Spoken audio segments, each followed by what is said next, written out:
નમસ્કાર વિદ્યાર્થી મિત્રો, મારું નામ છે પરેશ ચૌહાણ અને સ્વાગત છે તમારું એક નવા વિડીયોની અંદર. તો આજે આપણે વિડીયોની વાત કરીએ તો ગયા લેક્ચરની અંદર આપણે અસમય સંખ્યાઓ અને વાસ્તવિક સંખ્યાઓ વિશે ભણ્યા હતા અને આજના લેક્ચરની અંદર એટલે આજના વિડીયોની અંદર આપણે સ્વાધ્યાય 1.2 વિશે ચર્ચા કરવાના છીએ. તો આપણે રિકેપની વાત કરીએ કે આપણે ગયા લેક્ચરની અંદર શું ભણ્યા હતા. તો આપણે એમાં અસમય સંખ્યા અને વાસ્તવિક સંખ્યા વિશેની ચર્ચા કરી હતી. તો અસમય સંખ્યામાં આપણે રિકેપની અંદર શું છે તો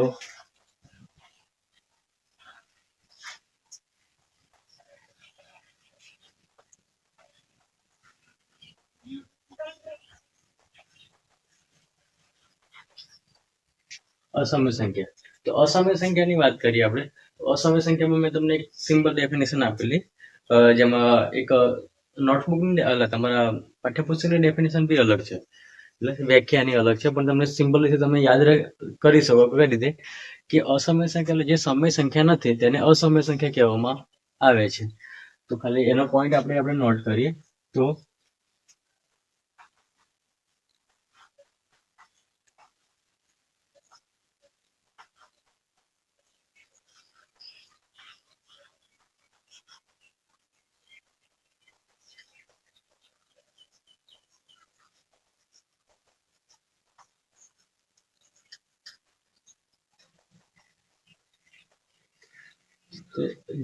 જે સમય સંખ્યા નથી તેવી બધી સંખ્યાઓને અસમય સંખ્યા કહેવામાં આવે છે. પછી બીજા પોઈન્ટની વાત કરીએ તો અસમય સંખ્યાને ક્યુ ડોટ વડે એટલે ક્યુ ડેશ વડે દર્શાવવામાં આવે છે. તો અસમય સંખ્યાને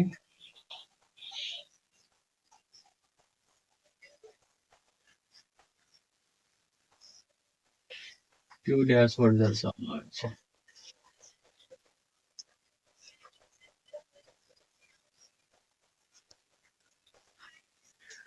આ રહી બે પોઈન્ટની વાત. ત્રીજા પોઈન્ટમાં આપણે એવું હતું કે મેં તમને એક સિમ્પલ ડેફિનેશન એટલે સિમ્પલ એક તમને હિન્ટ આપી છે. હિન્ટ એટલે તમને કીધું કે આ વસ્તુ યાદ રાખવી જેવી છે કે સમય સંખ્યાઓ અને અસમય સંખ્યાને કઈ રીતે ઓળખવાની. તો આપણે એની ચર્ચા કરીએ તો જો વર્ગમૂળની અંદર કોઈ સંખ્યા પૂર્ણ વર્ગ સંખ્યા હોય તો એ સમય સંખ્યા છે,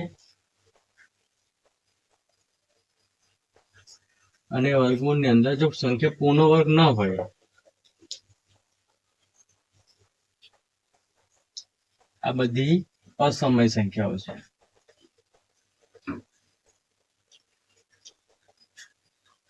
પૂર્ણ વર્ગ એટલે કે જેનું આપણે વર્ગમૂળ મેં તમને બતાવેલું, 1 નો વર્ગ 1 છે, 2 નો વર્ગ 4 છે, 3 નો વર્ગ 9 છે, કે જેનું વર્ગમૂળ નીકળતું હોય આ બધી સંખ્યાઓને આપણે સમય સંખ્યાઓ કહેવામાં આવે છે. અને જેનું વર્ગમૂળ ના નીકળતું હોય એ બધી જ સંખ્યાઓને અસમય સંખ્યાઓ કહેવામાં આવે છે. પછી આની આપણે ઘણી બધી ચર્ચા કરી હતી. પછી સમય સંખ્યાઓ મેં તમને ઉદાહરણ આપ્યા હતા કઈ રીતે સમય સંખ્યાઓ છે, અસમય સંખ્યાઓ છે. પછી આપણે વાસ્તવિક સંખ્યાઓની વાત કરીએ તો વાસ્તવિક સંખ્યાઓ એટલે સમય સંખ્યાઓ અને અસમય સંખ્યાઓનો જે જૂથ છે એની વાસ્તવિક સંખ્યાઓ કહેવામાં આવે છે. એટલે આ રીતે આપણે ગયા લેક્ચરની અંદર સમય સંખ્યાઓ અસમય સંખ્યાઓ અને વાસ્તવિક સંખ્યાઓ વિશે આપણે માહિતી મેળવી હતી. હવે આજે સ્વાધ્યાય 1.2 એટલે કે અસમય સંખ્યાઓના રિલેટેડ જે બી દાખલા છે, પ્રોબ્લેમ છે, અને આપણે કઈ રીતે સોલ્વ કરીએ તો એના વિશે આપણે ચર્ચા કરીએ. તો સ્વાધ્યાય 1.2 ની આપણે ચર્ચા કરીએ કે આમાં શું છે. તો ચાલો સ્વાધ્યાય 1.2 એટલે 1.2 ની અંદર પહેલો પ્રશ્ન નંબર છે કે નીચેના વિધાનો સત્ય છે કે અસત્ય, કારણ સહિત જવાબ આપો. તેમાં પહેલું વિધાન છે કે દરેક અસમય સંખ્યા એ વાસ્તવિક સંખ્યા છે. તો વિધાન સત્ય છે કે અસત્ય? તો આપણે એની વાત કરીએ ને તો આ વિધાનની વાત કરીએ આપણે તો વાસ્તવિક સંખ્યાઓ આપણે શું ભણ્યા હતા. તો વાસ્તવિક સંખ્યાઓ એટલે કે વાસ્તવિક સંખ્યાનો સમૂહની અંદર દરેક સમય સંખ્યા અને અસમય સંખ્યાનો સમાવેશ થાય છે. એટલે હેડ ઓફ ધ આપણે વાત કરી પ્રિન્સિપલ છે તમારી સ્કૂલના, એટલે જેમાં ઊંચી પોઝિશન પર છે. પછી એના અંદર બધી સંખ્યાઓનો સમાવેશ થાય છે. પ્રાકૃતિક સંખ્યા, પૂર્ણ સંખ્યા, પૂર્ણાંક સંખ્યા, સમય અને અસમય આ બધી સંખ્યાઓનો સમાવેશ આપણે વાસ્તવિક સંખ્યાની અંદર થાય છે. તો દરેક અસમય સંખ્યાની વાત કરીએ આપણે, દરેક અસમય સંખ્યા એ વાસ્તવિક સંખ્યા છે. તો આ વિધાન સત્ય છે. એનું આન્સર છે શું છે કે વિધાન સત્ય છે.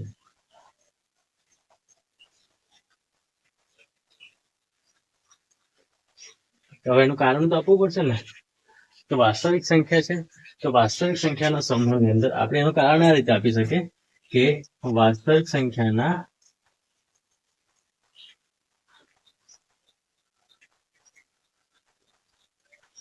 સમૂહમાં સમય સંખ્યા અને અસમય સંખ્યાનો સમાવેશ થાય છે.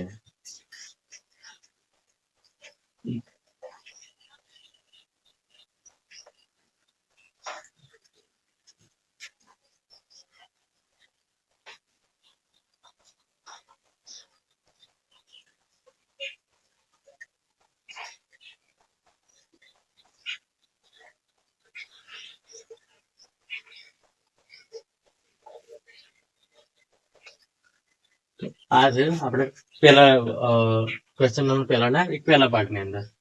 તો બીજો ક્વેશ્ચન શું છે આમાં તમારે બીજાની અંદર કે સંખ્યા રેખા પરનું દરેક બિંદુ કોઈ પ્રાકૃતિક સંખ્યા એમ માટે વર્ગમૂળમાં એમનું સ્વરૂપ હોય છે.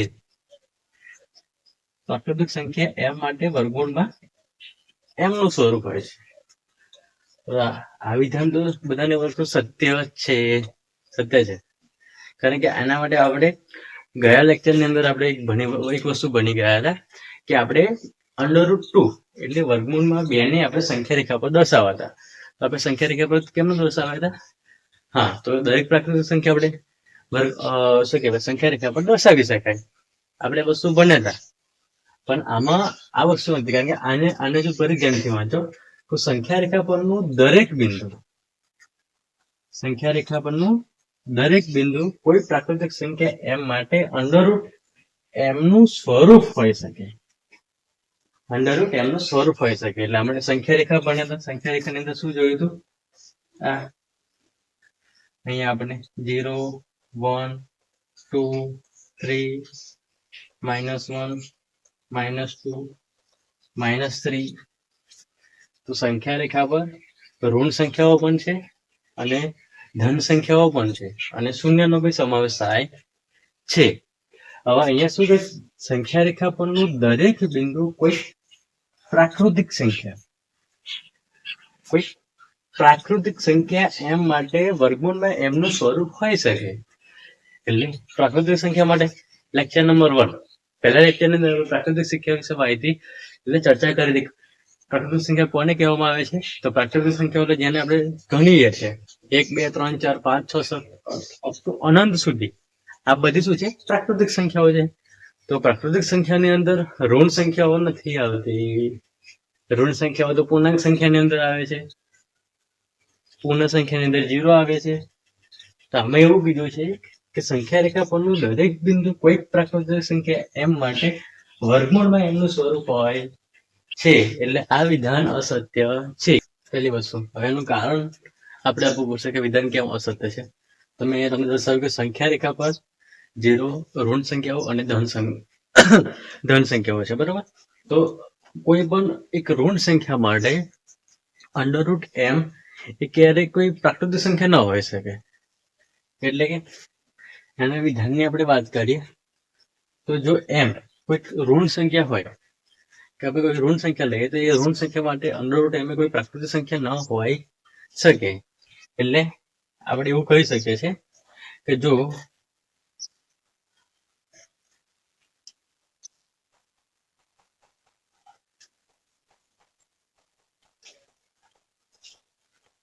કોઈ ઋણ સંખ્યા m માટે એટલે વર્ગમૂળમાં m એ પ્રાકૃતિક સંખ્યા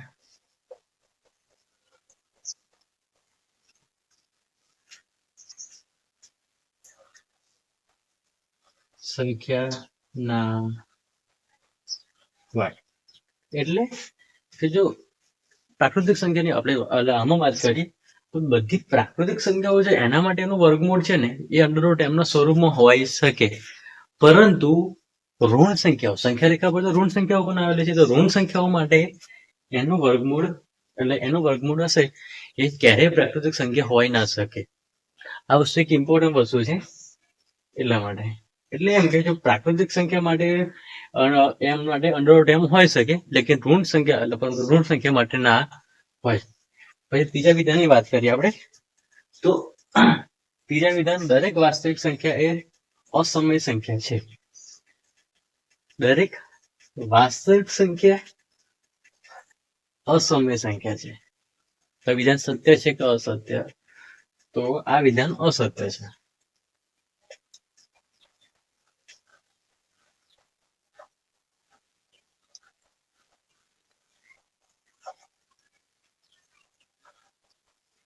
એનું કારણ શું છે? દરેક અસમય સંખ્યા એ વાસ્તવિક સંખ્યા છે. વિધાન સત્ય છે એની વાત કરીએ આપણે તો વાસ્તવિક સંખ્યાઓનો સમૂહમાં સમય સંખ્યાઓ અને અસમય સંખ્યાઓનો સમાવેશ થાય છે. એટલે દરેક વાસ્તવિક સંખ્યા એ અસમય સંખ્યા ના એવું તમારે ફિક્સ ના કહી શકો. રીઝન એ છે અને કારણ એનું એ છે કે વાસ્તવિક સંખ્યાઓમાં સમય સંખ્યાઓ અને અસમય સંખ્યાઓ બંનેનો સમાવેશ થાય છે. એટલે કે વાસ્તવિક સંખ્યાઓમાં સમય સંખ્યાઓ હોય એ નથી. વાસ્તવિક સંખ્યાઓની સમય સંખ્યાઓ પણ હોઈ શકે કાં તો અસમય સંખ્યાઓ પણ હોઈ શકે. તો કારણની અંદર આપણે વાત કરીએ તો વાસ્તવિક સંખ્યાઓના સમૂહમાં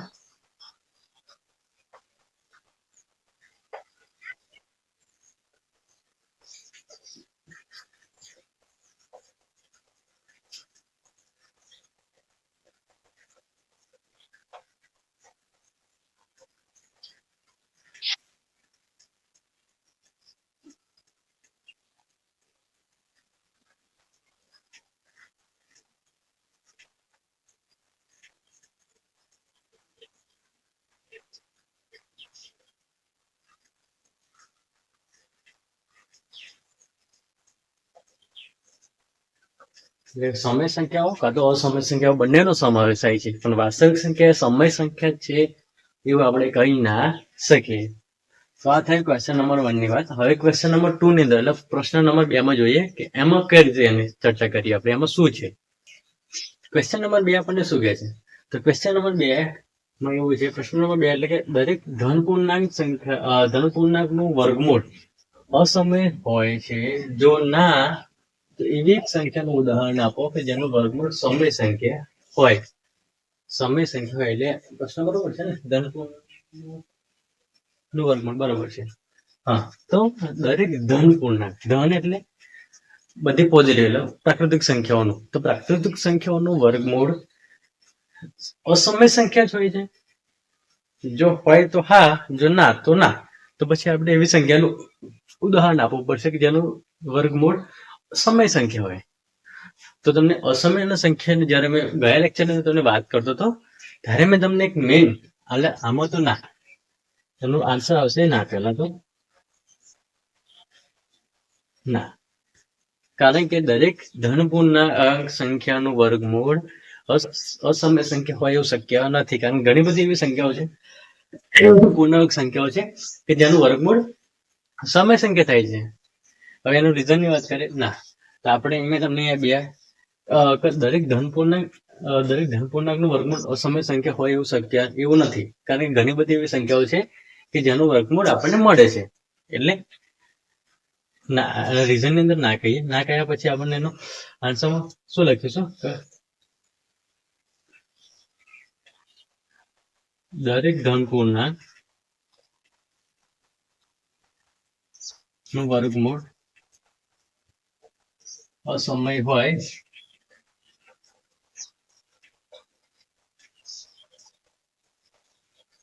એવું શક્ય નથી. શું કારણ છે? કારણ એ છે કારણ કે આપણે ભણ્યા હતા કે જો કોઈ સંખ્યાનું વર્ગમૂળ પૂર્ણ વર્ગ હોય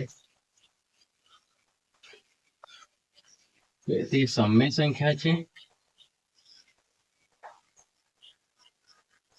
અને સંખ્યાનું વર્ગમૂળ પૂર્ણ વર્ગ ના હોય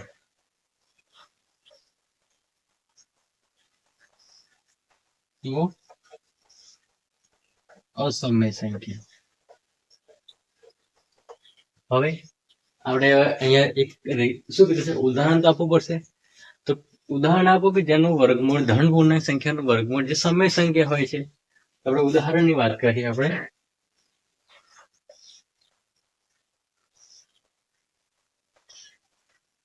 તો ઉદાહરણની વાત કરીએ તો આપણે √4 એટલે વર્ગમૂળમાં 4, પછી વર્ગમૂળમાં 9, વર્ગમૂળની અંદર 16,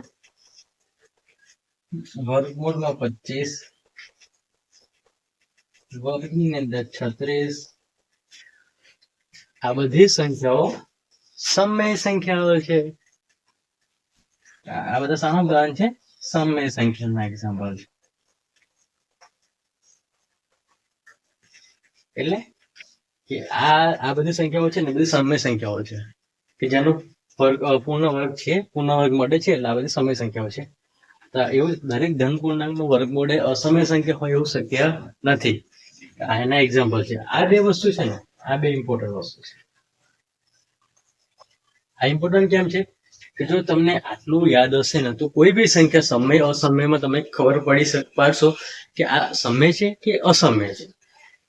હવે ક્વેશ્ચન નંબર 3 ની વાત કરીએ આપણે. હવે ક્વેશ્ચન નંબર 3 શું કહેવા માંગે? ચલો, પ્રશ્ન નંબર 3 શું છે કે વર્ગમૂળમાં 5 ને સંખ્યા રેખા પર કેવી રીતે દર્શાવી શકાય? તો વર્ગમૂળમાં 5 સંખ્યા રેખા પર દર્શાવવા માટે બે મેથડ છે. એ બંને મેથડ વિશે આપણે અહીંયા ચર્ચા કરીએ કે કઈ રીતે તમને જે યોગ્ય લાગે એ રીતે તમે ફોલો કરી શકો છો. તો સૌપ્રથમ આપણે જે ગયા લેક્ચરની અંદર એક એક્ઝામ્પલ કે વર્ગમૂળમાં 2 ને સંખ્યા રેખા પર કેવી રીતે દર્શાવ્યું હતું તમે જોયું હશે. ના જોયું તમે એને જોઈ લેજો. આ તમને રિવિઝન થઈ જશે કે આને કઈ રીતે આપણે દર્શાવ્યું હતું. તો એના પ્રમાણે આપણે સંખ્યા રેખા પર વર્ગમૂળમાં 5 ને દર્શાવીશું. વર્ગમૂળમાં 5 ને દર્શાવવા માટે સંખ્યા રેખા પર કેવું સંખ્યા રેખા છે જેમાં ધન સંખ્યાઓ છે, ઋણ સંખ્યાઓ છે અને 0 ત્રણેય સંખ્યાઓનો સમાવેશ થાય છે. તો આપણે વર્ગમૂળમાં 5 ને સંખ્યા રેખા પર દર્શાવવા હોય તો પેલા આપણે સંખ્યા રેખા દોરીએ. તો સંખ્યા રેખા આ છે.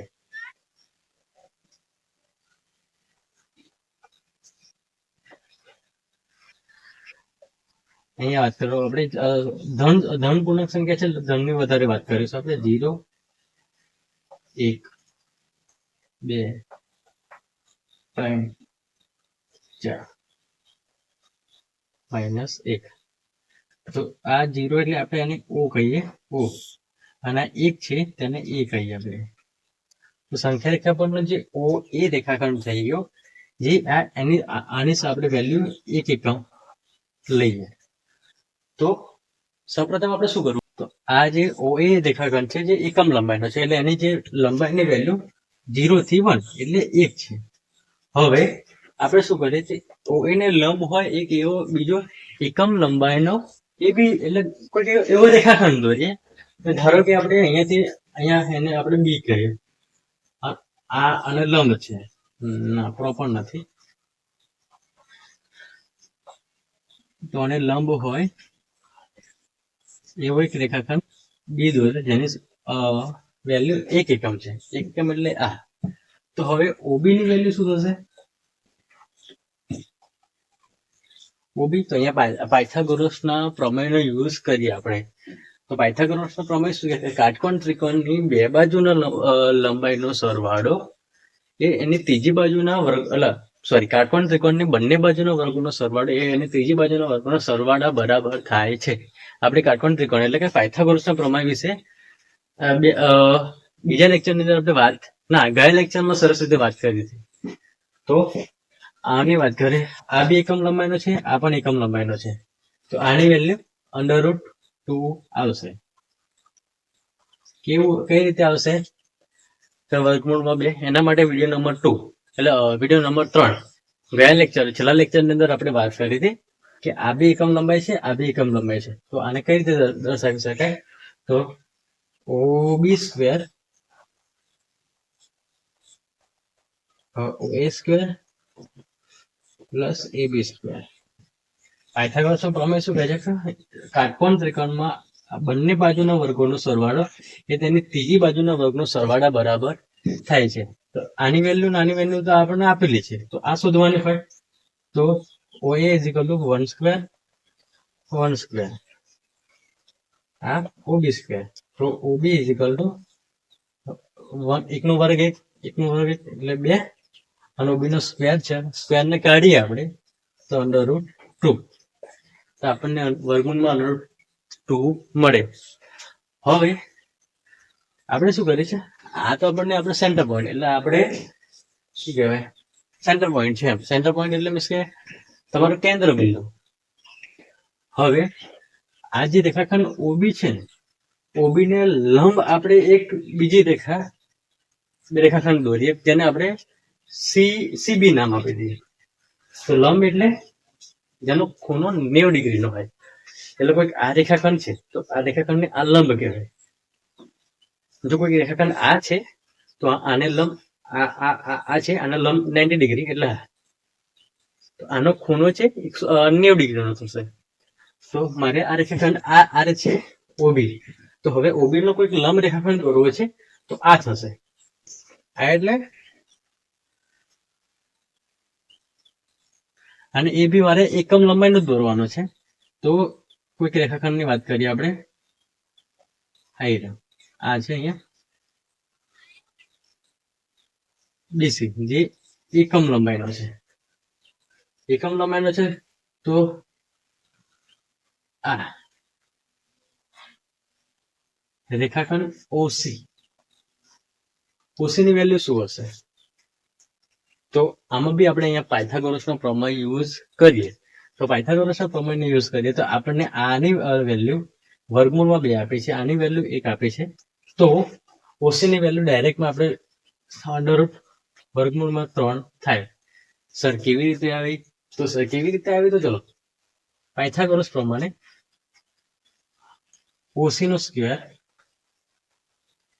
OB નો સ્ક્વેર વત્તા BC નો સ્ક્વેર, એટલે વર્ગમૂળમાં 2 વર્ગમૂળમાં 1, એટલે 1 નો સ્ક્વેર, એમ વર્ગમૂળમાં નહીં, સોરી. તો વર્ગ અને વર્ગમૂળ એટલે કેન્સલ થઈ જાય. સર વર્ગમૂળમાં 2 નો સ્ક્વેર એટલે 4, આ ના થાય. કેમ? કારણ કે વર્ગમૂળ આ શું છે, તમારું વર્ગમૂળ એટલે આ છે. વર્ગમૂળ ને બીજી કઈ રીતે લખાય? 1/2. વર્ગમૂળ ને 1/2 ના સંદર્ભમાં, એટલે એને આ રીતે બી લખી શકાય. હવે તમે આનો સ્ક્વેર કરો છો, આનો શું કરો છો? વર્ગમૂળમાં √2 નો સ્ક્વેર કરો છો, એટલે 2 નો સ્ક્વેર કરો છો, અને વર્ગમૂળ શું છે? 1/2. 1 એટલે 2 નો 1 એટલે 1, સોરી 2, કોઈ પણ સંખ્યાની 1 ઘાત એટલે એ પોતે ઓરિજિનલ સંખ્યા જ આવે. તો પછી આપણે જે અહીંયા 2 છે, એટલે અહીંયા વર્ગમૂળમાં 2 નો વર્ગ એટલે 2, અને 1 નો વર્ગ એટલે 3. આ વર્ગમૂળ OC. તો OC ની વેલ્યુ 3 થશે. હવે મારે OC ને લંબ બીજો એક રેખાખંડ દોરવો છે. તો OC ને લંબ એક રેખાખંડ CD દોરીએ આપણે.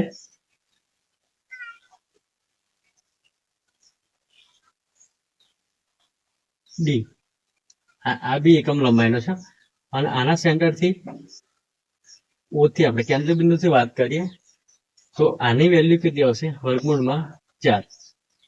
સર આ કેવી રીતે આવી? તો આ વર્ગમૂળમાં 3 છે અને આ 1. અહીંયા પાયથાગોરસનો પ્રમેય લગાવશો તો તમને 4 મળશે. અને પછી DE થી આ છે DE થી લંબ આપણે એક લંબ રેખાખંડ દોરીએ ED, જે એકમ લંબાઈનો દોરીશું આપણે. તો આ રેખાખંડની કેન્દ્ર બિંદુથી વાત કરીએ તો આની વેલ્યુ આપણને મળશે વર્ગમૂળમાં 5. સર કેવી રીતે? તો આની વેલ્યુ 4 છે, આની વેલ્યુ 1 છે, એટલે આની વેલ્યુ વર્ગમૂળમાં 4 છે, આની વેલ્યુ 1 છે. જ્યારે પાયથાગોરસનો પ્રમેય લગાવશો તમે તો તમને વર્ગમૂળ 5 અહીંયા આવી જશે. હવે આપણને શું કીધું છે કે વર્ગમૂળ 5 ને સંખ્યા રેખા પર કેવી રીતે દર્શાવી શકાય? તો વર્ગમૂળ 5 ને સંખ્યા રેખા પર દર્શાવવું હોય તો આનો વર્ગમૂળ 5 થઈ ગયું. એટલે આ પોઈન્ટ E થી O નું અંતર છે એ કેટલું છે? વર્ગમૂળમાં 5 છે. હવે 5 ને મારે સંખ્યા રેખા પર દર્શાવવું છે. તો સંખ્યા રેખા પર કઈ રીતે દર્શાવે? તો એને સંખ્યા રેખા પર ચાપ મારવાનો. સંખ્યા રેખા પર ચાપ મારવા માટે O ને સેન્ટર પોઈન્ટ લઈએ આપણે, એટલે O ને અહીંયાથી કેન્દ્ર પર કરીએ અને આપણે શું કહેવાય ત્રિકોણની મદદથી આપણે ચાપ મારી શકીએ. તો જે ચાપ મારી છે ને એ વર્ગમૂળ 5 નું વેલ્યુ થશે. તો આ રીતે અહીંયાથી ચાપ મારી આપણે.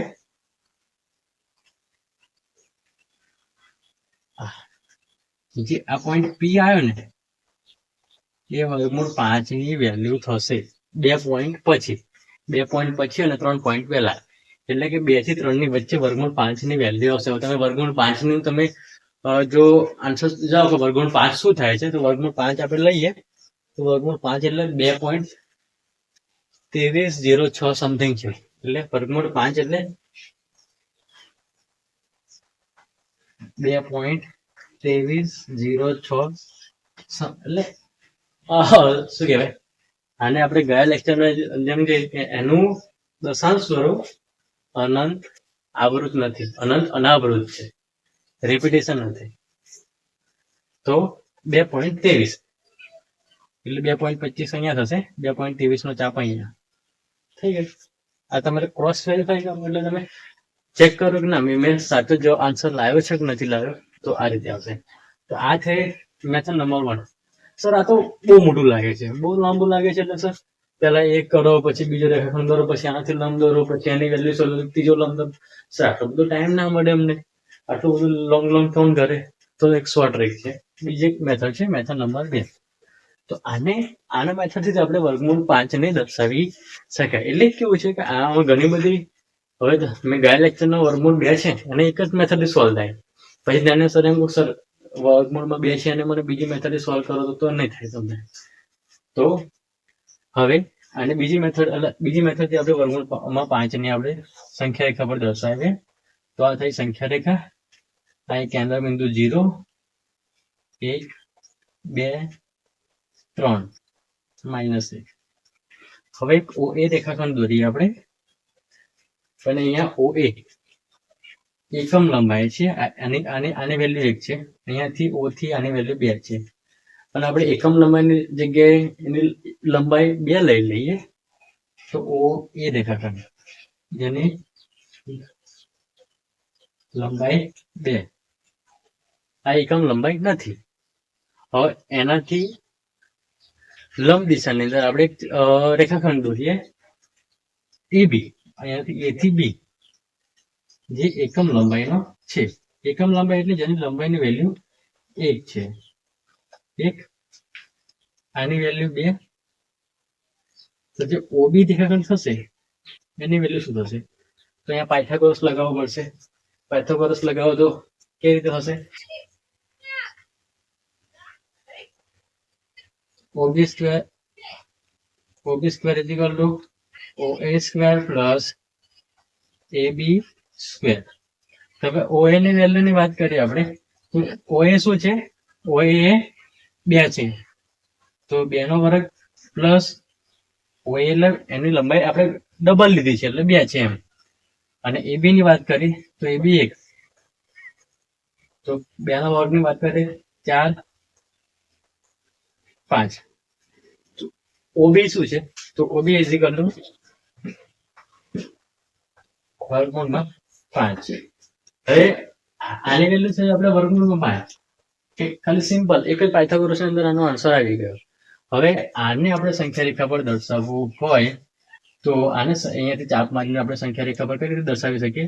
તો આને સંખ્યા રેખા પર દર્શાવવા માટે અહીંયાથી આ રીતે ચાપ મારો.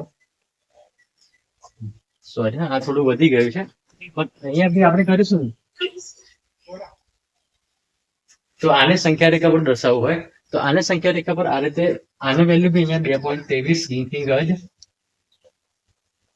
આવશે. જે પોઈન્ટ P છે જે સંખ્યા રેખા પર વર્ગમૂળ 5 ને દર્શાવી શકાય. હવે આપણે હોમવર્કની વાત કરીએ. આજે તમને આપણે સ્વાધ્યાય 1.2 વિશે ચર્ચા કરી. તો આજે તમને હોમવર્ક શું છે? હોમવર્ક એ છે કે વર્ગમૂળમાં 3 ને સંખ્યા રેખા પર દર્શાવો.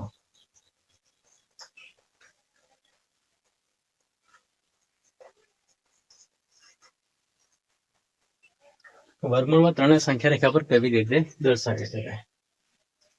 તો ચલો આજના લેક્ચરમાં એટલે આજના વિડીયોની અંદર આટલું જ. હવે આપણે આગળના વિડીયોની અંદર બીજો આગળનો અભ્યાસ કરીશું. ચલો, થેન્ક યુ.